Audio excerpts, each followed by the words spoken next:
Ya, shalom, selamat malam, saudara yang diberkati oleh Tuhan Yesus. Salam, salam. Halo. Ya, terima kasih. Saya sampaikan kepada pengurus, panitia dari Padang University Generation yang telah mempercayakan saya dalam menyampaikan firman Tuhan, walaupun secara daring forum ini.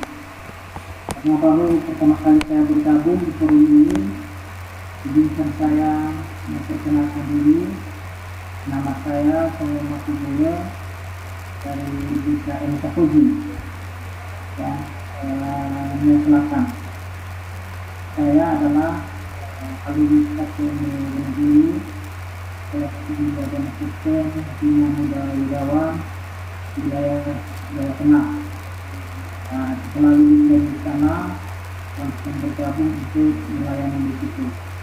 Jadi kalau ada teman-teman juga yang ingin melanjutkan studi bisa bergabung bersama kami. Saya kira sekian perkenalan dari saya. Ya, langsung saja saya mengajak kita bersama-sama untuk merenungkan firman Tuhan.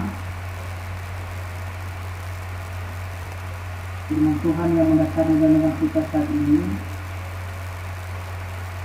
Saya ambil dari kitab Yesaya pasal 41 ayat yang ke-10. Yesaya 41 ayat yang ke-10. Begini firman Tuhan. Janganlah takut, sebab aku menyertai engkau. Janganlah bimbang, sebab aku ini Allahmu. Aku akan meneguhkan, bahkan akan menolong engkau. Aku akan memegang engkau dengan tangan kananku yang membawa kemenangan. Sekali lagi saya bacakan untuk kita semua.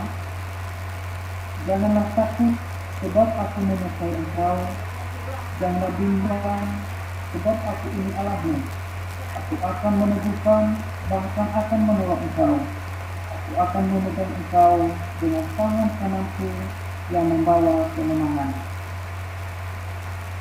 Amin. Untuk pembacaan firman Tuhan yang berbahagia adalah kita yang mendengarkan dan memelihara firman Tuhan dalam kehidupan kita sehari-hari. Tema renungan ini adalah digenggam oleh tangan kanan Tuhan. Nah, saudara-saudara yang dikasihi oleh Tuhan, jika kita memperhatikan waktu yang kita lewati, rasanya begitu cepat. Selama 1 bulan misalnya, kurang lebih 30 hari, menjadi waktu yang sangat cepat berlalu. Bahkan rasanya baru kemarin. Jangankan 30 hari, mungkin bertahun-tahun yang lalu juga kita bisa rasakan sangat cepat. Nah, pertanyaannya kenapa? Kenapa kita menjalani waktu-waktu yang lalu terasa begitu cepat? Bukan karena kita melupakan masa lalu, ya tentu tidak ya. Tetapi waktu-waktu yang kita lewati begitu cepat, terasa cepat, karena kita mampu mengisi hari-hari kita, menjalani hari-hari kita dengan hal-hal yang positif, dengan hal-hal yang baik, bahkan juga boleh menjadi berkat bagi banyak orang. Kita sepatutnya bersyukur kepada Tuhan atas penyertaan dan pertolongan Tuhan kepada kita, yang masih diberi kesempatan oleh Tuhan untuk hidup dan berkarya sampai saat ini. Di tengah-tengah COVID-19 yang kita sedang rasakan bersama, kita tahu banyak orang yang menderita, banyak yang tidak punya kesempatan, dan banyak orang yang tidak bisa bekerja, bahkan melayani karena situasi yang begitu rumit. Tetapi kalau Tuhan mengizinkan kita hidup sampai saat ini, kita diberi kesempatan Ya. Jadi berkesempatan untuk berkarya, kesempatan mengisi hari-hari kita dengan hal-hal yang baik. Oleh sebab itu, marilah kita, saudara-saudara yang dikasihi oleh Tuhan, mari kita mengisi hari-hari kita dengan memberikan yang terbaik melalui studi kita, lewat karya dan profesi kita dimanapun kita berada.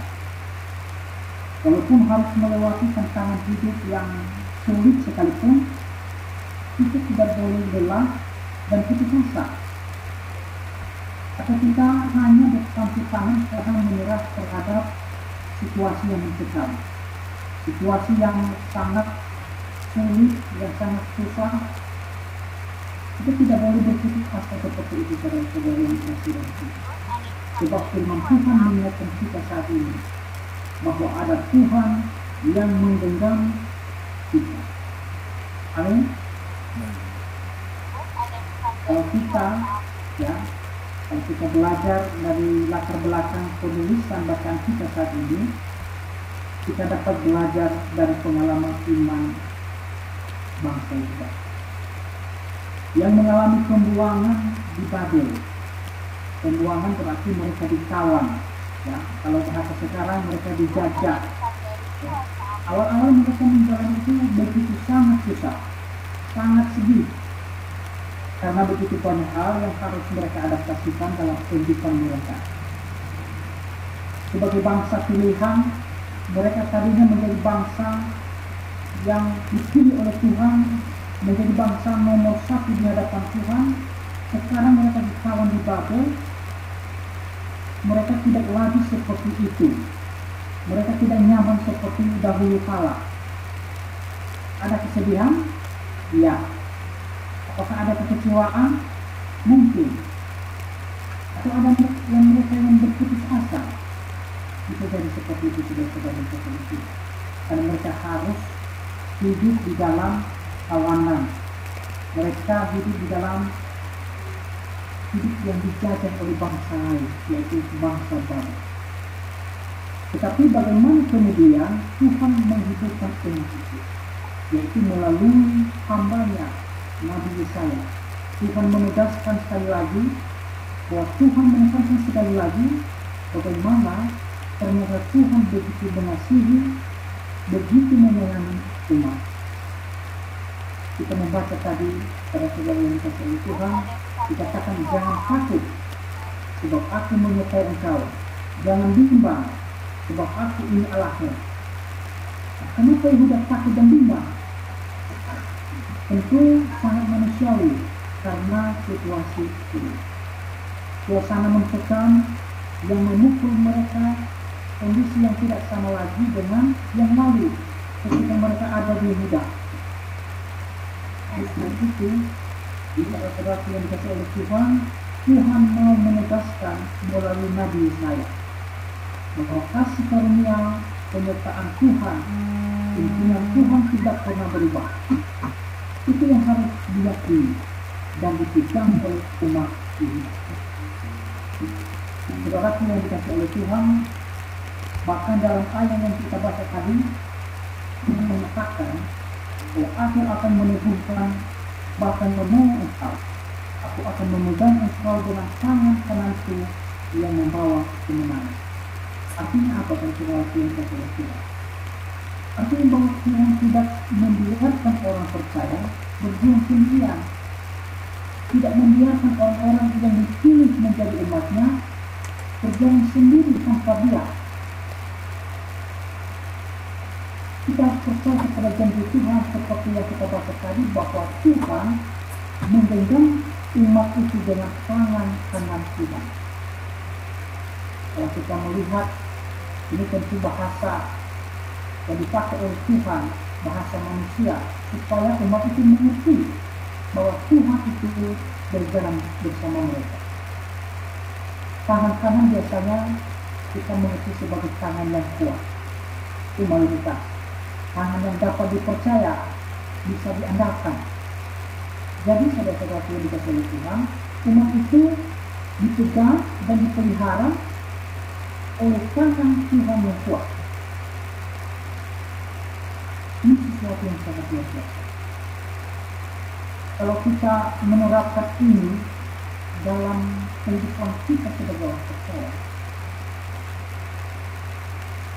ini juga harus kita alami dan harus kita percaya betapa luar biasanya Tuhan sebetulnya umat atau orang percaya di hadapan Tuhan adalah orang-orang yang dikasih oleh Tuhan, karena bangsa ini dipegang oleh tangan kanan Tuhan. Kalau kita terapkan itu dalam kehidupan kita, maka pengalaman iman seperti ini harus mewarnai kehidupan kita, saudara-saudara. Karena kita adalah orang-orang percaya, orang-orang yang dipilih oleh Tuhan. Entah kita masih muda, atau kita yang tua, ataupun kita yang masih anak-anak, tentu kita harus menyadari bahwa kita adalah anak-anak Tuhan, orang-orang yang diselamatkan oleh Tuhan, yang dipilih oleh Tuhan. Saat ini mungkin kita mengalami kebimbangan, ya, ketakutan, karena situasi sulit dalam kehidupan kita masing-masing. Tetapi percayalah bahwa Tuhan memegang kita dengan tangan kanannya, seperti halnya Tuhan memegang orang atau bangsa yang muda dengan tangan kanan yang kuat. Percaya dan yakinlah bahwa Tuhan juga memegang seluruh kehidupan kita. Tidak ada satu bagian pun yang tidak dilindungi oleh Tuhan dan yang tidak dipegang oleh Tuhan. Ini adalah kedaulatan Tuhan dalam memelihara kehidupan kita. Bukankah sampai hari ini, detik ini juga kita tetap merasakan berkat Tuhan menjalani kehidupan sampai sekarang ini. Jadi saudara yang dikasih oleh Tuhan, harusnya sepatutnya ucapan syukur dan terima kasih menjadi hal yang sepatutnya terucap dalam hati dan mulut kita. Pengalaman kita mungkin berbeda-beda, tetapi yang secara prinsip bahwa semua itu adalah pengalaman bersama Tuhan, pengalaman disertai oleh Tuhan dengan tangan kanan Tuhan yang kuat. Dan itulah yang terus memimpin kita, saudara yang disertai oleh Tuhan, menuntun kita untuk terus menatap ke depan dengan penuh pengharapan, penuh keberanian menjalani kehidupan ini. Kita tidak perlu khawatir karena situasi sulit. Kita tidak perlu bimbang karena keterbatasan kita yang masih muda. Walaupun saat ini kita juga sedang diperhadapkan dengan kondisi atau situasi yang sulit, yang kita tahu bersama sangat berkepanjangan, yaitu menghadapi COVID-19 ini. Bahkan seluruhnya mengalami hal itu. Dan akibat COVID ini kita tahu bersama bahwa pengaruhnya merembes ke seluruh aspek kehidupan manusia. Dia tidak mengenal umur, tidak mengenal orang kaya atau orang miskin, tidak mengenal orang desa atau orang kota. Semua diserang oleh COVID. Nah, saudara yang dikasih oleh Tuhan, dan masih banyak bencana yang lainnya yang mungkin kita sedang hadapi. Tetapi ingatlah firman Tuhan saat ini bahwa Tuhan mengajak kita supaya kita jangan bimbang dan jangan takut. Maka dari itu percayalah bahwa ada Tuhan yang selalu menyertai kita, yang selalu memimpin kita dan menggenggam hidup kita masing-masing. Kelemahan kita sebagai anak-anak muda ini adalah kita khawatir. Kalau tidak ada uang, waktunya minta ampun, langsung telepon orang tua. Dan kalau kesulitan dalam bekerja, kita bimbang karena kita secara tidak langsung menaruh harapan kita kepada hal-hal yang kasat mata. Kita lupa bahwa ada Tuhan yang besar yang bersama-sama dengan kita. Tuhan pasti memelihara kita dan menjaga kita, memimpin kita. Saudara yang dikasih oleh Tuhan, apa yang kita ambil dari firman Tuhan? Tuhan menginginkan kita menghidupi dunia ini dengan yakin bahwa Tuhan bisa menolong. Mari saudara-saudara yang dikasihi Tuhan, lanjutkanlah hidup ini dengan syukur, dengan sukacita, serta roh kita yang menyala-nyala di dalam melayani Tuhan. Mungkin profesi kita berbeda-beda, tapi yang prinsip bahwa kita lakukan semua itu memberikan yang terbaik untuk kemuliaan Tuhan. Dan yakinlah dan rasakan tangan Tuhan memegang kita dengannya. Amin. Mari kita berdoa. Bapa Surgawi, sehingga keselamatan kami, terima kasih atas persekutuan dan firman Tuhan yang boleh kami dengarkan bersama. Kiranya Roh Kudus menolong kami untuk tetap percaya akan Tuhan, bahwa Tuhan yang mengendalikan kehidupan kami, dan kami boleh tetap hidup menurut firman Tuhan. Terima kasih ya Tuhan atas firman yang boleh disampaikan pada malam hari ini, dan tolong kami supaya kami boleh hidup di dalam firman. Dalam nama Tuhan Yesus Kristus kami berdoa. Terima kasih.